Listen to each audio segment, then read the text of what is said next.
traspaso de poder en Colombia. Hoy se acaba la era Santos. A las 3 de la tarde, hora local, Iván Duque va a asumir la presidencia. Se trata de una jornada histórica.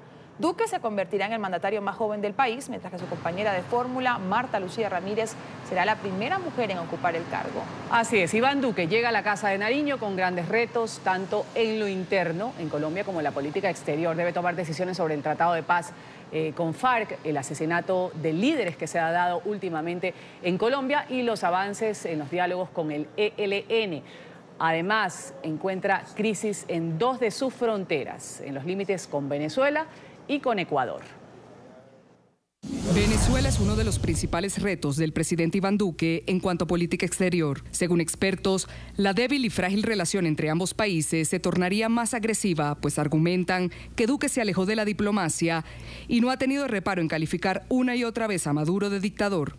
De hecho, Duque ha emprendido una campaña para sumar respaldo internacional con el objetivo de sancionar a Nicolás Maduro por crímenes de lesa humanidad. Tenemos también que seguir marcando una agenda de defensa de la Carta Democrática Interamericana y yo creo que en eso tenemos plena identidad con el gobierno de los Estados Unidos. En su primera visita a Washington, donde se reunió con líderes del Congreso, el secretario general de la OEA, Luis Almagro, el secretario de Estado, Mike Pompeo, y el vicepresidente, Mike Pence, pidió esfuerzos para cerrarle camino a lo que tildó de régimen. Yo creo que nosotros tenemos primero que obrar con toda la contundencia los países que respaldamos la Carta Interamericana para ejercer una presión diplomática sobre la dictadura y también respaldar los esfuerzos que ha venido haciendo el secretario general Almagro también por denunciar los atropellos de esa dictadura ante el sistema penal internacional. Duque, junto a un grupo de congresistas colombianos y chilenos, lidera desde el 2017 una denuncia contra el heredero político de Hugo Chávez en la Corte Penal Internacional.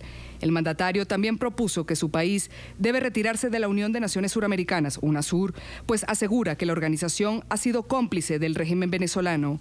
Yo quiero que Colombia se retire de UNASUR. Nosotros no podemos seguir estando en una organización que ha sido consueta de esa dictadura.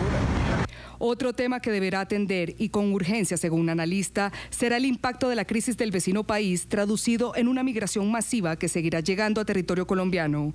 Autoridades migratorias indicaron que se contabilizan 1 millón de extranjeros en la nación. Recientemente, el presidente saliente Juan Manuel Santos aprobó permisos temporales para un grupo de más de 440.000 venezolanos con el objetivo de regularizarlos. Pero a juicio de expertos, esto es solo una solución temporal y no frenará la migración masiva. Por el contrario, a medida que se agudiza la crisis venezolana, los ciudadanos del vecino país seguirán llegando, en su mayoría de forma irregular, es decir, sin pasaportes. En cuanto a la tensión generada por la disidencia de las FARC en la frontera entre Colombia y Ecuador, Duque ha manifestado que buscará una mayor cooperación militar con el gobierno de Lenín Moreno. De hecho, en su propuesta de seguridad está estipulado que en su administración reforzaría el control de las zonas críticas con el uso extensivo de monitoreo electrónico y satelital. Sobre las relaciones con Estados Unidos, el presidente ha sabido ganarse el respaldo de la administración de Donald Trump. Durante su visita a la Unión Americana, el representante por el uribismo se comprometió en tomar acciones para reducir los cultivos de coca en la nación, que alcanzó el año pasado las 209.000 hectáreas. Vamos a saludar en nuestro Centro Internacional de Noticias a Camilo Ospina, ex embajador de Colombia ante la OEA, también ex ministro de Defensa de Colombia. Un buen día y muchísimas gracias por acompañarnos aquí en la mañana de NTN 24. Muy buenos días. Quiero comenzar hablando de quizás de uno de los temas más importantes que tiene que enfrentar Duque en materia internacional una vez llegue a la presidencia esta tarde, y es la crisis en Venezuela, porque ya no es simplemente la crisis en Venezuela, sino que ya lo que sucede en Venezuela le está afectando en los últimos meses directamente a Colombia por esa ola migratoria tan fuerte que ha recibido el país en los últimos meses especialmente. ¿Cree usted que esa luna de miel, porque si vemos lo que sucedió con Santos tuvo un momento de luna de miel incluso con Maduro, si lo podemos llamar así, un acercamiento donde se consideraban amigos, una relación bastante cercana que luego poco a poco se fue distanciando, pero Duque, desde su discurso como candidato, siempre ha estado muy claro, ha llamado en repetidas ocasiones a Maduro dictador. ¿Cree usted que esa postura va a ayudar un poco en la salida democrática que necesita Venezuela a esa crisis que padece en la actualidad?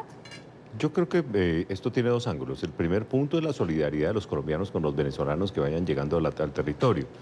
Claramente nosotros generamos una migración masiva entre los años 80 y 90 y esto es simplemente un proceso en el cual de alguna forma se devuelve y es algo que tiene un carácter humanitario.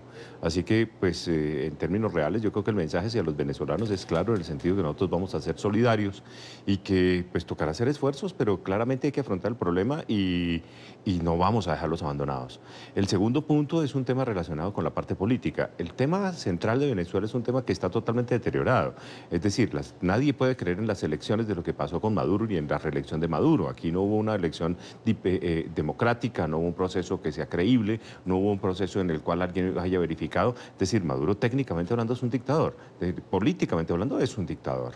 ¿Qué pasa con Venezuela? El tema de Venezuela es el tema del soporte de las fuerzas militares y cómo de alguna forma el compromiso y el tema de estar tan involucrados con el tema del narcotráfico, el tema de existencia del cartel de los soles, es en términos reales lo que sostiene Maduro. Si me preguntan lo que viene, yo creo que claramente las relaciones están rotas desde el punto de vista político y se van a mantener rotas. La situación financiera y económica de Venezuela es un tema supremamente crítico. Es que una devaluación de 1.000.000% es única. Para que los televidentes se formen una idea, hacia 1985 teníamos la máxima etapa de devaluaciones en los países latinoamericanos y Nicaragua había logrado la punta, es decir, había logrado la máxima devaluación que habíamos tenido, era un 35.000% al año. Eso es una locura, pero pasó. Pero es que ahora estamos hablando de 1.000.000%, estamos hablando casi que una devaluación por minuto. Entonces, la situación venezolana es supremamente crítica y es difícil de sostener. En ese orden de ideas, yo creo que el tema central es básicamente cómo poder ayudar a los venezolanos, pero no poder aceptar la legalidad de un régimen que claramente no lo es. Señor Ospina, Ruth del Santo lo saluda. Un buen día para usted, gracias por estar con nosotros. 42 años tiene el presidente Iván Duque, el día de hoy que va a asumir como el nuevo mandatario de los colombianos, un país hermoso y no sencillo. Tras 8 años de mandato, pues el presidente Juan Manuel Santos deja un país quizás en difícil tránsito hacia la reconciliación con la ya ex guerrilla de la FARC, con los cultivos de coca en su máximo histórico, 209.000 hectáreas y una campaña de asesinatos selectivos contra activistas sociales y de derechos humanos. ¿Cuál debe ser la postura del nuevo presidente? ¿Será para la continuidad o para replantearse cosas? No, definitivamente hay que replantear las cosas para que los televidentes nos entiendan. El problema fundamental de las 209.000 hectáreas de coca representa un problema estricto de seguridad pública. ¿Por qué? Porque quien trafica coca, quien cultiva coca, quien procesa coca, quien hace cualquier cosa con la coca, pues obviamente está por fuera de la ley, pero implica también un armamento, estar armados y estar en territorios que son de muy difícil acceso. Es decir, el 52% del país de Colombia es selva. Entonces, las posibilidades de poder perderse en la selva, de poder esconderse para poder hacer tráfico de drogas es muy alta. ¿Eso qué significa? Eso significa que tenemos un altísimo reto de control territorial. Ese es el primer punto. Tiene que adquirir control territorial. Y ese control territorial significa hacer una inversión importante y hacer un ejercicio importante de llegar a las selvas y llegar a controlar esto. ¿Qué nos preocupa en términos sencillos? El proceso implica también una violencia colectiva, una violencia permanente, porque obviamente ellos van a estar defendiéndose. Yo quisiera poner un ejemplo claro, que es el ejemplo del Guacho. Nadie piensa que el Guacho sea un revolucionario, que piense tumbar al presidente Duque o que esté detrás del presidente Moreno. Eso no va a pasar. Eso claramente es un narcotraficante. Para que tengan una idea clara, en este año al Guacho y al sector del Guacho se le han quitado 48 toneladas de coca. Entonces, ese es un tema central y es un tema crítico. Mientras que la relación con Ecuador es una relación profunda, es una relación que ha cambiado sustancialmente, es una relación clara. Ecuador ha empezado a entender que también está involucrado en el problema del narcotráfico. El tema con Venezuela es totalmente distinto porque son las autoridades públicas, son las fuerzas militares y de policía las que están involucradas en el negocio.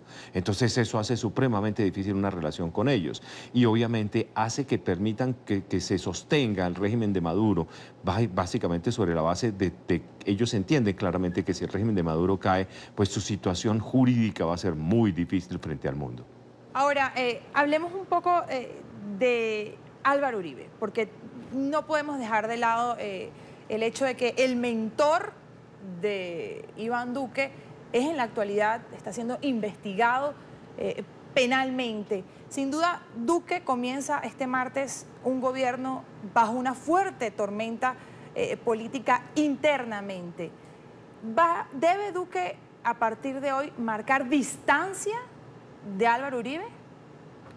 Yo creo que más que marcar distancia con Álvaro Uribe debe ser claro frente a la Corte. Es decir, lo que tiene que ser claro es que no hay un conflicto entre el gobierno y la Corte y que lo que le ocurre al presidente Uribe es algo que obviamente es tangencial frente al sistema institucional, que el presidente es el presidente, que el presidente respeta las Cortes, respeta la autoridad, respeta la ley y que por supuesto lo que determine la Corte será que el distanciamiento con el presidente Uribe es una cosa totalmente distinta en el sentido en que el presidente Uribe de alguna forma es el mentor y es el líder del partido. Entonces va a tener una incidencia muy grande en el Congreso y es importante tenerlo a favor.